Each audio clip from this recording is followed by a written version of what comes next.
नमस्कार दोस्तों, हमारे ज्ञान गंगा चैनल में आप सभी का फिर से स्वागत है। आज की वीडियो में हम धर्म के मर्म को जानेंगे, यानी सच्चा धर्म क्या है, वास्तविक धर्म क्या है, इस बारे में चर्चा करेंगे। तो आइए आज की वीडियो को शुरू करते हैं।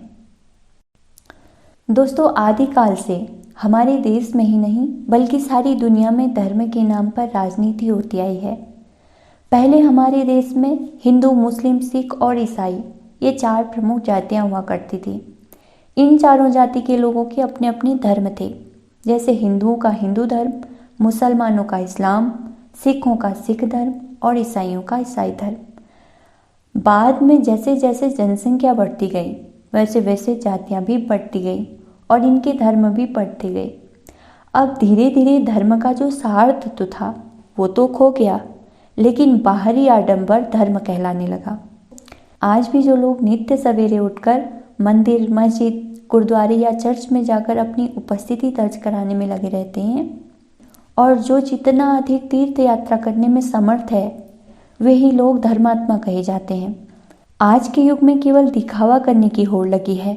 जो जितना अधिक दिखावा कर सकता है उसे उतना ही बड़ा धर्मात्मा कहा जाता है।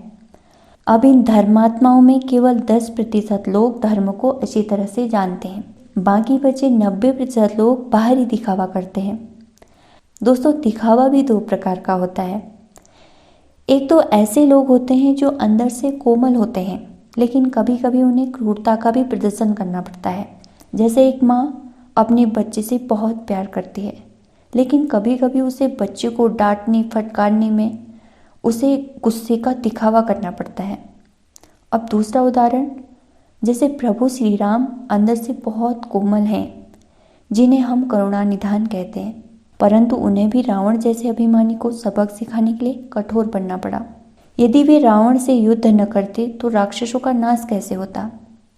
अब दूसरी तरफ कुछ लोग ऐसे भी होते हैं जो अंदर से क्रूर और कपटी स्वभाव के होते हैं, परंतु बाहर से कोमल और सरल होने का दिखावा करते हैं। ऐसे लोगों को परखना बहुत कठिन है।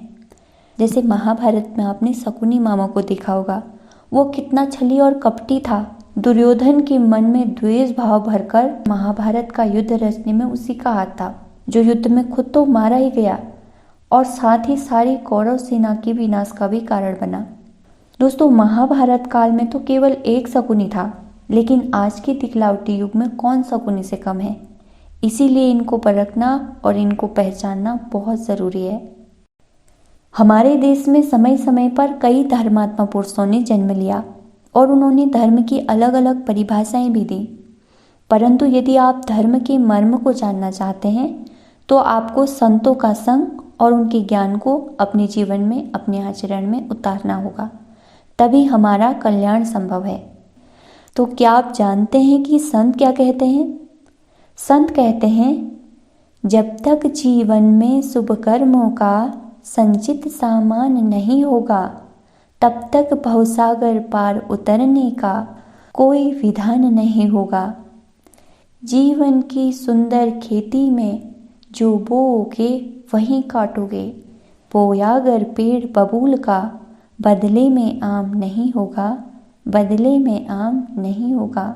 और संत आगे कहते हैं, जब तक पूजा पाठ यज्ञ हवन चाहे कोई कितना ही कर ले, निज जीवन में शुभ आचरण बिना हरगिज कल्याण नहीं होगा, हरगिज कल्याण नहीं होगा।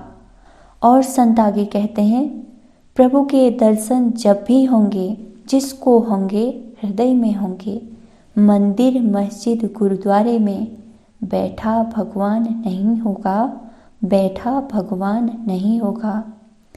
जब तक जीवन में शुभ कर्मों का संचित सामान नहीं होगा, तब तक भवसागर पार उतरने का कोई विधान नहीं होगा, कोई विधान नहीं होगा।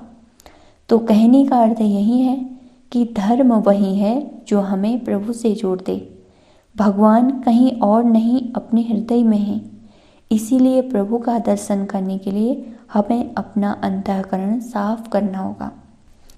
जैसे लालटेन के अंदर ज्योति जली है, यदि बाहरी शीशा गंदा हो तो ज्योति नहीं दिखती है।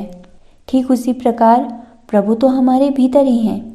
हमारे हृदय में काम, क्रोध, लोभ, मोह रूपी जो विकार भरे हैं, उन विकारों की गंदगी से हमारा अंतःकरण ढका हुआ है। हमें संतों के ज्ञान से अपने मन रूपी दर्पण को साफ करना है, ताकि हमें अपने मन रूपी दर्पण में प्रभु के दर्शन हो जाएं। यही धर्म का मर्म है।